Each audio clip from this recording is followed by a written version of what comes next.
എൻ്റെ എല്ലാ പ്രിയപ്പെട്ട സുഹൃത്തുക്കൾക്കും ഐതിഹ്യ കഥകളിലേക്ക് സ്വാഗതം. ഇന്ന് നമ്മൾ പറയുന്നത് ഐതിഹ്യമാലയിലെ പാണ്ടംപറമ്പത്ത് കോടൻ ഭരണിയിലെ ഉപ്പുമാങ്ങ എന്ന കഥയാണ്. ഈ ഉപ്പുമാങ്ങ വളരെ പ്രസിദ്ധമായിട്ടുള്ളതാണെങ്കിലും ഇതിന് അനന്യസാധാരണമായ ഈ വിശേഷം ഉണ്ടാകാനുള്ള കാരണവും മേൽപ്പറഞ്ഞ ഭരണിയുടെ ആഗമവും കേട്ടിട്ടുള്ളവർ അധികമുണ്ടെന്ന് തോന്നുന്നില്ല. അതിനാൽ അവയെ ചുരുക്കത്തിൽ ഇവിടെ വിവരിക്കുന്നു. പാണ്ടംപറത്ത് ഭട്ടതിരിയുടെ ഇല്ലം ബ്രിട്ടീഷിലാണ്. ഇപ്പോൾ അവിടെ സാമാന്യം ധനപുഷ്ടി ഉണ്ടെങ്കിലും ആ തറവാട് മുമ്പൊരു കാലത്ത് വളരെ ദാരിദ്ര്യമുള്ളതായിരുന്നു. നിത്യവൃത്തിക്ക് പോലും യാതൊരു നിവൃത്തിയുമില്ലാതെ വളരെ വിഷമിച്ചുകൊണ്ടാണ് ഇരുന്നിരുന്നത്. അങ്ങനെ ഇരുന്ന കാലത്ത് ചീനത്തുകാരൻ, ഒരു കപ്പൽ കച്ചവടക്കാരൻ, അവൻ്റെ കപ്പലിൽ വിലപിടിച്ച അനേകം സാധനങ്ങളും കയറ്റിക്കൊണ്ട് കച്ചവടത്തിനായി പുറപ്പെട്ടു. ദൈവഹത്യ മധ്യമാർഗം ആ കപ്പൽ ഉടഞ്ഞു പോയതിനാൽ അതിലുണ്ടായിരുന്ന മിക്ക സാധനങ്ങളും നഷ്ടപ്പെട്ടുപോയി. കപ്പലിലുണ്ടായിരുന്ന അനേക ജനങ്ങളും ചരമഗതിയെ പ്രാപിച്ചു. ചിലരെല്ലാം പത്തേമാരികളിലായിട്ടും നീന്തിയും മറ്റും കരയ്ക്ക് കയറി രക്ഷപ്പെട്ടു. ആ കൂട്ടത്തിൽ കപ്പലിൻ്റെ ഉടമസ്ഥനും ഒരു പത്തേമാരിയിൽ കയറി കൈവശം കിട്ടിയ 10 ചീനഭരണികളും അതിൽ കയറ്റി ഒരുവിധം കരയ്ക്കെടുത്തു. അവിടെ കണ്ട ഒരു ഗൃഹത്തിലേക്ക് ചെന്നു. അത് സാക്ഷാൽ പാണ്ടംപറമ്പത്ത് ഭട്ടതിരിയുടെ ഇല്ലമായിരുന്നു. അന്ന് ആ ഇല്ലം വളരെ ചെറിയതും ഉള്ളത് തന്നെ പഴക്കം കൊണ്ട് സാമാന്യം പോലെ കെട്ടി സൂക്ഷിക്കായികയാൽ വീണ് ഉടഞ്ഞും മഹാമോശപ്പെട്ടിരിക്കുകയായിരുന്നു. ഈ കച്ചവടക്കാരൻ മുറ്റത്ത് ചെന്ന് നിന്നുകൊണ്ട്, "ഇവിടെ ആരാ ഉള്ളത്? ഇവിടെ ഒന്ന് കാണട്ടെ" എന്ന് ഉറക്കെ വിളിച്ചു പറഞ്ഞു. അപ്പോൾ അവിടെ ഗൃഹസ്ഥനായ ഭട്ടതിരിക്കും അന്തർജനത്തിനും 4-5 കിടാങ്ങൾക്കും കൂടി 2 നാഴി അരിയിട്ട് കഞ്ഞി വെച്ചുണ്ടാക്കി ഗൃഹസ്ഥൻ കഞ്ഞി കുടിക്കാനായി ഇരിക്കാൻ ഭാവിക്കുകയായിരുന്നു. കച്ചവടക്കാരൻ വിളിക്കുന്നത് കേട്ട ഉടനെ ഭട്ടതിരി പുറത്തേക്ക് വന്നു. അപ്പോൾ കച്ചവടക്കാരൻ, "ഞാൻ ചീനത്തുകാരനായ ഒരു കപ്പൽ കച്ചവടക്കാരനാണ്. എൻ്റെ കപ്പൽ ഛേദം വന്നു പോയി. കൂടെ ഉണ്ടായിരുന്ന വേലക്കാരും ഒക്കെ മരിച്ചുപോയി. ഞാൻ ഭക്ഷണം കഴിച്ചിട്ട് നേരത്തോട് നേരം കഴിഞ്ഞിരിക്കുന്നു. അതിനാൽ എനിക്ക് ഭക്ഷിപ്പാൻ വല്ലതും തന്നാൽ കൊള്ളാം" എന്നു പറഞ്ഞു.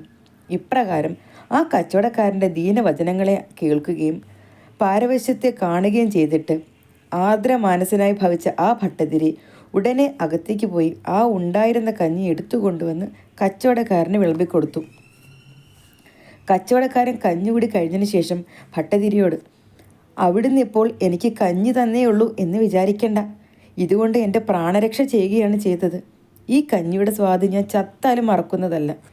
ഈ ഉപകാരത്തിന് തക്കതായ പ്രതിഫലം തരുന്നതിന് ഞാൻ ശക്തനല്ല. എങ്കിലും ഞാൻ സ്വദേശത്ത് പോയി തിരിച്ചു വരാൻ ഇടയായാൽ എൻ്റെ ശക്തിക്ക് തക്ക പ്രതിഫലം ഞാൻ തരും. പോരാത്തത് ദൈവം അവിടേക്ക് തന്നുകൊള്ളും.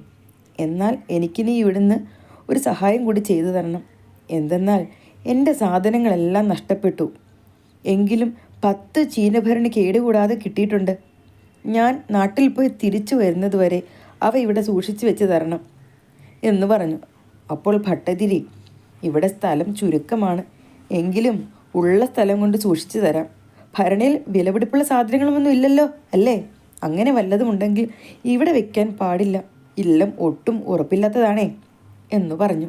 ഇത് കേട്ട കച്ചവടക്കാരൻ, "വിലപിടിപ്പുള്ള സാധനങ്ങളൊന്നുമില്ല തിരുമേനി. അതിലൊക്കെ തുവരപ്പരിപ്പ് നിറച്ചിട്ടുണ്ട്, അത്രയേ ഉള്ളൂ." ഭട്ടതിരി, "എന്നാൽ വിരോധമില്ല." ഉടനെ കച്ചവടക്കാരൻ ഭരണികൾ 10 അടച്ചു കെട്ടി മുദ്രയും വെച്ച് എടുപ്പിച്ച് ഇല്ലത്ത് പുരയ്ക്കകത്ത് കൊണ്ടു ചെന്ന് വെച്ചിട്ട് ഭട്ടതിരിയുടെ യാത്രയും പറഞ്ഞ് പോവുകയും ചെയ്തു. പിന്നെ കുറഞ്ഞൊരു ദിവസം കഴിഞ്ഞപ്പോൾ ഒരു ദിവസം ആ ഇല്ലത്തുള്ളവർക്ക് ഭക്ഷണത്തിന് യാതൊരു നിവൃത്തിയുമില്ലാതെ വന്നു. ഉച്ച തിരിഞ്ഞപ്പോഴേക്കും കുട്ടികളെല്ലാം വിശപ്പ് സഹിക്കാൻ പാടില്ലാതെ കരഞ്ഞുകൊണ്ട് കിടന്നുരുളാൻ തുടങ്ങി. ഗൃഹസ്ഥനും അന്തർജനവും വിശപ്പ് കൊണ്ട് കിടാങ്ങളുടെ പാരവശ്യം കണ്ടിട്ടും ആകപ്പാടെ വളരെ വിഷണരായി തീർന്നു. അപ്പോൾ അന്തർജനം, "ചീനത്തുകാരൻ്റെ ആ ഭരണികളിൽ തുവരപ്പരിപ്പാണെന്നല്ലേ പറഞ്ഞത്? നമുക്കൊരു ഭരണിയിൽ നിന്ന് കുറച്ച് പരിപ്പെടുത്ത് വെച്ച് ഈ കുഞ്ഞുങ്ങൾക്ക് കുറച്ച് കൊടുത്തെങ്കിലോ? ഇപ്പോൾ ഇവർക്ക് എന്ത് കൊടുത്താലും തിന്നോളും. അവർ അത്രയ്ക്ക് വിഷമിച്ചു. നമുക്കൊന്നുമില്ലെങ്കിൽ വേണ്ട. ഒന്നും അറിയാറായിട്ടില്ലാത്ത ഈ കുട്ടികൾക്ക് ഇനിയും ഒന്നും കൊടുക്കാത്തത് കഷ്ടമല്ലേ? നേരം 10 നാഴിക പകലായല്ലോ" എന്നു പറഞ്ഞു. ഇത് കേട്ട് ഭട്ടതിരി, "പറഞ്ഞതൊക്കെ ശരിയാണ്. എനിക്കും വിശപ്പ് സഹിക്കാൻ വയ്യാതായിരിക്കണു. അവിടെയും അങ്ങനെ തന്നെ ആയിരിക്കുമല്ലോ. എങ്കിലും മറ്റൊരാൾ നമ്മെ വിശ്വസിച്ച് സൂക്ഷിക്കാനേ വെച്ചിരിക്കുന്ന സാധനം ഉടമസ്ഥൻ്റെ അനുവാദം കൂടാതെ നാം എടുക്കുന്നത് ശരിയാണോ? മരിച്ചാലും വിശ്വാസവഞ്ചന ചെയ്യരുത്" ഈ കുട്ടികളുടെ പ്രാണരക്ഷയ്ക്കായിട്ട് അതിൽ നിന്ന് കുറച്ച് പരിപ്പെടുത്താൽ നമുക്കൊരു പാപവും വരികയില്ല. പിന്നെ ആ കച്ചവടക്കാർ വരുമ്പോഴേക്കും അത്രയും പരിപ്പ് നമുക്ക് എങ്ങനെയെങ്കിലും ഉണ്ടാക്കി അതിലിട്ട് നിറച്ച് വെക്കുകയും ചെയ്യാം. അതില്ലെങ്കിൽ തന്നെയും നമ്മുടെ പരമാർത്ഥം അറിഞ്ഞാൽ അവനൊരു വിരോധവും തോന്നുകയില്ല. അവനും ഒരു മനുഷ്യനല്ലേ, വിശന്നാലുള്ള ദണ്ഡം അവനും അറിഞ്ഞിട്ടുണ്ടാവുന്നതല്ലേ എന്ന് അന്തർജനം പറഞ്ഞു. എന്തിന് വളരെ പറയുന്നു. ഇങ്ങനെ വളരെ നേരത്തെ വാഗ്വാദം കഴിഞ്ഞതിന് ശേഷം ഭട്ടതിരി ഒരു ഭരണി അഴിച്ചു കുറേ പരിപ്പ് എടുക്കുക തന്നെയെന്ന് തീർച്ചപ്പെടുത്തി പുരയ്ക്കകത്ത് ചെന്ന് ഒരു ഭരണിയുടെ മുദ്ര പൊട്ടിച്ച് കെട്ടഴിച്ചു ഭരണിക്കകത്ത് കൈയിട്ട് പരിപ്പ് വാരിയെടുത്തു. ഉടനെ അത് തുവരപ്പരിപ്പ് മാത്രമല്ലെന്ന് തോന്നുകയാൽ അദ്ദേഹം വെളിച്ചത്ത് കൊണ്ടുവന്ന് നോക്കി. അപ്പോൾ അത് തുവരപ്പരിപ്പും ചില സ്വർണ്ണ നാണയങ്ങളുമൊക്കെ ഉണ്ടായിരുന്നു. പിന്നെ പുരയ്ക്കകത്ത് ഇരുട്ടായതിനാൽ ഒരു വിളക്ക് കൊളുത്തിക്കൊണ്ട് ചെന്ന് നോക്കിയപ്പോൾ ഭരണി നിറച്ച് സ്വർണ്ണ നാണയങ്ങളിട്ട് മീതെ മാത്രം കുറേശ്ശെ തുവരപ്പരിപ്പ് ഇട്ടിട്ടേ ഉള്ളൂ എന്ന് മനസ്സിലായി. 10 ഭരണികളും പരിശോധിച്ചപ്പോൾ എല്ലാം അങ്ങനെ തന്നെ ആയിരുന്നു. 9 ഭരണികളും അദ്ദേഹം പൂർവ്വസ്ഥിതിയിൽ തന്നെ അടച്ചു കെട്ടി മുദ്രയിട്ട് വെച്ചു. ഒരു ഭരണിയിൽ നിന്ന് 1 പവൻ എടുത്തു കൊണ്ടുപോയി വിറ്റ് കുറേ അരിയും കറിക്കോപ്പുകളും ശേഷം പണവും വാങ്ങി ഇല്ലത്ത് വന്നു. ഉടനെ അന്തർജനം എല്ലാം വെച്ചുണ്ടാക്കി കുട്ടികൾക്കൊക്കെ ചോറ് കൊടുത്തു. പിന്നെ ആ ദമ്പതിമാരും ഊണ് കഴിച്ചു. ഇങ്ങനെ കുറച്ച് ദിവസം കഴിഞ്ഞപ്പോൾ ഭട്ടതിരി വിചാരിച്ചു, ഏതെങ്കിലും വിശ്വാസവഞ്ചന ചെയ്യുകയെന്നുള്ളത് ഇവിടെ കഴിഞ്ഞു. ഇനിയും ഈ ദാരിദ്ര്യ ദുഃഖം അനുഭവിച്ചു കൊണ്ടുവന്നിട്ട് പ്രയോജനമൊന്നുമില്ല. അതിനാൽ ഇനി സുഖമായിട്ടിരിക്കാനുള്ള മാർഗം നോക്കണം. ആ കച്ചവടക്കാരൻ വരാൻ കുറച്ച് താമസിച്ചുവെങ്കിൽ എല്ലാം ശരിയാക്കി കൊടുക്കുകയും ചെയ്യാം എന്നിങ്ങനെ വിചാരിച്ച് നിശ്ചയിച്ചിട്ട് ആ ഭരണിയിൽ നിന്ന് ഏതാനും ദ്രവ്യമെടുത്ത് അതികേമമായി 8 കെട്ടോടും മാളികയോടും കൂടി ഒരില്ലം പണിയിച്ചു. ശേഷം ആ ഭരണിയിലുണ്ടായിരുന്ന മുതലിന് വസ്തുക്കളും ഭരണി പാത്രങ്ങൾ മുതലായവയും സമ്പാദിച്ചു. അങ്ങനെ കുറച്ച് ദിവസം കൊണ്ട് അദ്ദേഹം ഒരു വലിയ ദ്രവ്യസ്ഥനായി തീർന്നു. പരമാനന്ദമായി സകല ചെലവും കഴിച്ച് പ്രതിവത്സരം 12,000 രൂപ മിച്ചമുണ്ടായി തുടങ്ങി. ആ മിച്ചം വരുന്ന മുതലിന് സ്വർണ്ണ നാണയങ്ങൾ വാങ്ങി താൻ എടുത്ത ഭരണി നിറച്ചു തുടങ്ങി. അങ്ങനെ 5-8 കൊല്ലങ്ങൾ കൊണ്ട് അദ്ദേഹം ആ ഭരണി പൂർവ്വസ്ഥിതിയിലെത്തിച്ച് അടച്ചു കെട്ടി മുദ്രയിട്ട് വെച്ചു. പിന്നെ ആ 10 ഭരണികളുടെ വലിപ്പത്തിൽ 1 പാതി വീതം വലിപ്പമുള്ള 10 ഭരണികൾ കൂടി അദ്ദേഹം വിലയ്ക്ക് വാങ്ങി. അവയിലും സ്വർണ്ണ നാണയങ്ങൾ നിറച്ച് അവയും അടച്ചു കെട്ടി മുദ്രയിട്ട് വെച്ചു. അപ്പോഴേക്കും ആ കച്ചവടക്കാരൻ വേറെ ഒരു കപ്പലിൽ സാധനങ്ങളും കയറ്റിക്കൊണ്ട് ആ ദിക്കിൽ വന്നെടുത്തു.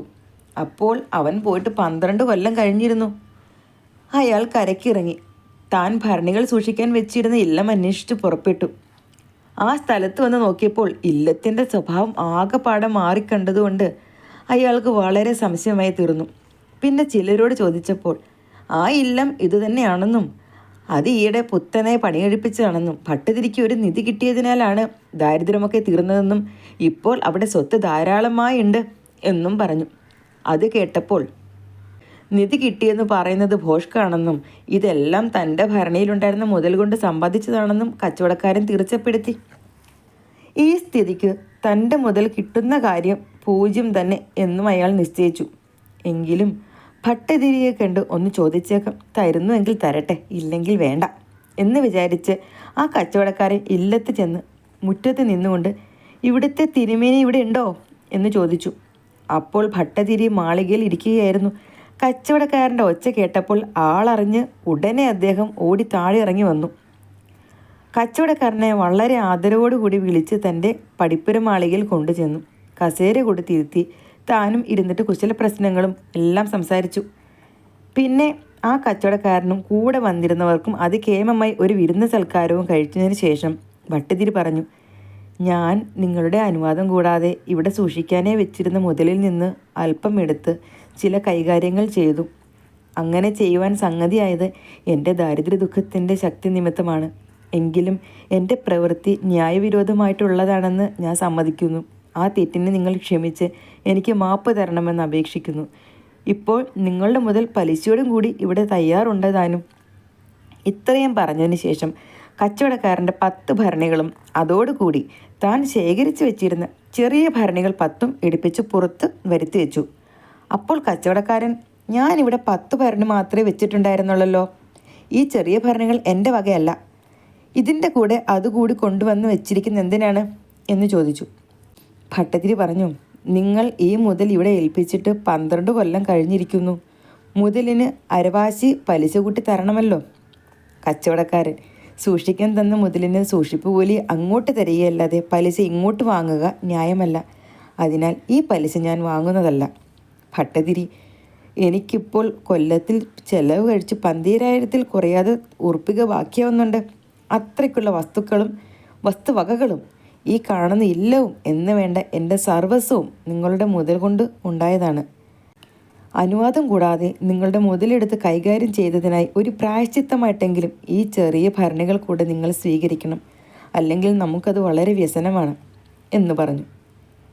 ഞാനിവിടെ കൊണ്ടുവന്ന വെച്ച 10 ഭരണികളും പൂർവ്വസ്ഥിതിയിൽ ഇപ്പോഴും ഇവിടെ ഇരിപ്പുണ്ട്. അതിലെനിക്ക് യാതൊരു നഷ്ടവും വരുത്തിയിട്ടില്ല. പിന്നെ ഇവിടേക്ക് കുറച്ച് സമ്പാദ്യമുണ്ടായത് ഇവിടുത്തെ ഭാഗ്യവും ഉത്സാഹവും കൊണ്ടല്ലാതെ മറ്റൊന്നുമല്ല. ഇവിടേക്ക് അപ്രകാരമുണ്ടായ മുതലെല്ലാം ഇവിടുത്തെ തന്നെ സ്വന്തമാണ്. അതിനാൽ ആ ബ്രഹ്മസ്വം ഒരിക്കലും ഞാൻ സ്വീകരിക്കുന്നില്ല. വെറുതെ ഞാൻ ബ്രഹ്മസ്വം സ്വീകരിച്ചാൽ എനിക്കുള്ള ശേഷം മുതൽ കൂടി നശിച്ചു പോകും. അങ്ങനെ കച്ചവടക്കാരൻ പറഞ്ഞു. ഇങ്ങനെ അവർ തമ്മിൽ വളരെ വാഗ്വാദം കഴിഞ്ഞതിന് ശേഷം ചെറിയ ഭരണികൾ 10 ഭട്ടതിരിയെ തിരിച്ചേൽപ്പിച്ച് അകത്ത് തന്നെ കൊണ്ടുചെന്ന് വെപ്പിച്ചു. അതിനുശേഷം ആ കച്ചവടക്കാരൻ പൂവും നീരും വെറ്റിലയും പാക്കും കൂട്ടി തൻ്റെ സ്വന്തം ഭരണിയിൽ 1 ഭട്ടതിരിക്ക് ദാനമായി കൊടുത്തു. അത് വാങ്ങുന്നതിനും ഭട്ടതിരി വളരെ വിസമ്മതിച്ചു. എങ്കിലും കച്ചവടക്കാരൻ്റെ നിർബന്ധം നിമിത്തം ഒടുക്കം വാങ്ങി. ആ ഭരണിയാണ് കോടൻ ഭരണി. അതിൻ്റെ വായ അല്പം കോടിയിട്ടുള്ളതിനാലാണ് അതിന് ഈ പേര് സിദ്ധിച്ചത്. ദാനം ചെയ്തു കഴിഞ്ഞതിന് ശേഷം കച്ചവടക്കാരൻ, അല്ലയോ മഹാബ്രാഹ്മണ, ഈ ഭരണി കുറച്ച് കോട്ടമുള്ളതാണെങ്കിലും വളരെ ഐശ്വര്യവും വിശേഷവുമുള്ളതാണ്. ഈ ഭരണി ഇരിക്കുന്ന ദിക്കിൽ ദാരിദ്ര്യം എന്നുള്ളത് ഒരിക്കലും ഉണ്ടാവുകയില്ല. എന്നു മാത്രമല്ല, ഇതിൽ മാങ്ങ ഉപ്പിലിട്ടാൽ അതിന് വളരെ രുചി ഉണ്ടായിരിക്കും. ആ രുചി പറഞ്ഞറിയിക്കാനും സാധിക്കുകയില്ല എന്ന് പറഞ്ഞ് തൊഴുത് അത്യന്ത സന്തോഷത്തോടു കൂടി 9 ഭരണികളും എടുപ്പിച്ചുകൊണ്ട് കച്ചവടക്കാരൻ പോവുകയും ചെയ്തു. ഭട്ടതിരി ആ ചെറിയ ഭരണികളും കോടൻ ഭരണിയിലുണ്ടായിരുന്ന ദ്രവ്യം മറ്റൊരു ഭരണിയിലാക്കി അതും തൻ്റെ നിലവറയിൽ സ്ഥാപിച്ചു. ആ 11 നിക്ഷേപങ്ങളും ഇന്നും അവിടെയുണ്ടെന്നാണ് കേൾവി. പിന്നെ ആണ്ടുതോറും കോടൻ ഭരണിയിൽ മാങ്ങ ഉപ്പിലിടുകയും തുടങ്ങി. ആ ഭരണിയിൽ മാങ്ങ ഉപ്പിലിട്ടാൽ എത്ര നാൾ കഴിഞ്ഞാലും മാങ്ങയുടെ പച്ചനിറം മാറുകയില്ല. അതിൻ്റെ സ്വാദ് ഇന്ന പ്രകാരമാണ്. അത് അനുഭവിച്ചുള്ളവർക്ക് മാത്രമേ അറിയൂ. എന്നാൽ അത് പറഞ്ഞറിയിക്കുന്ന കാര്യം പ്രയാസവുമാണ്. അമൃത തുല്യമെന്ന് പറഞ്ഞാൽ തന്നെ മതിയോ എന്നും സംശയമാണ്.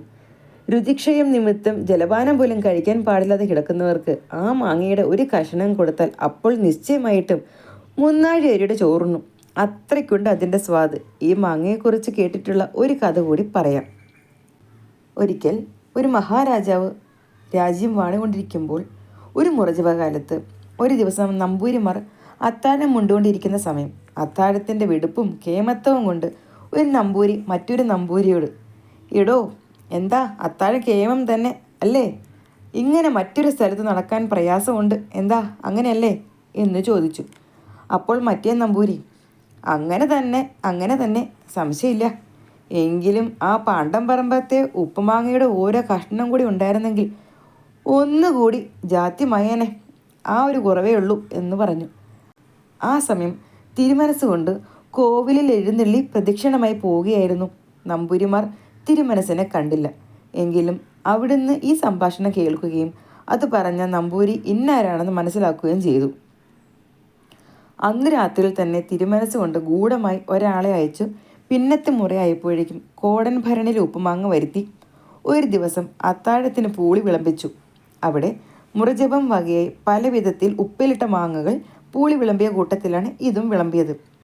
കോടൻ ഭരണിയിലെ മാങ്ങ വരുത്തിയ കഥ യാതൊരുത്തരും അറിഞ്ഞിരുന്നുമില്ല. എങ്കിലും മേൽപ്പറഞ്ഞ നമ്പൂരി ഈ മാങ്ങാ കഷ്ണം എടുത്ത് കഴിച്ചുടനെ, ഓഹോ, ആ കുറവും തീർന്നു. എടാ യോഗ്യ, നീയും ഇവിടെ വന്നു ചേർന്നോ എന്ന് പറഞ്ഞത്രേ. അപ്പോൾ അടുക്കലിരുന്ന വേറെ ഒരു നമ്പൂരി, ഈ മാങ്ങ സാക്ഷാൽ കോടൻ ഭരണിയിലാണ് എന്ന് പറഞ്ഞു. തിരുമനസ്സുകൊണ്ട് ഈ സമയവും കോവിലിൽ എഴുന്നള്ളിയിട്ടുണ്ടായിരുന്നതിനാൽ അതും കേട്ടു. കൊട്ടാരത്തിൽ എഴുന്നള്ളിയ ഉടനെ ആ നമ്പൂരിയെ വരുത്തി. അങ്ങേപോലെ സ്വാതറിഞ്ഞ് ഭക്ഷിക്കുന്നവർ ചുരുക്കമാണ് എന്നും മറ്റും സന്തോഷപൂർവ്വം കൽപ്പിക്കുകയും നമ്പൂരിക്ക് ഒരു സമ്മാനം കൊടുത്ത് അയക്കുകയും ചെയ്തു. ഇങ്ങനെയൊക്കെയാണ് കോടൻ ഭരണിയിലെയും അതിലെ മാങ്ങകളുടെയും വിശേഷം. ആ മാങ്ങ ഒരിക്കൽ കൂട്ടിയിട്ടുള്ളവർ അതിൻ്റെ സ്വാദ് ഒരിക്കലും മറക്കുകയില്ല. ആ കോടനഭരണി ഇല്ലത്ത് ഇന്നും ഇരിപ്പുണ്ട്.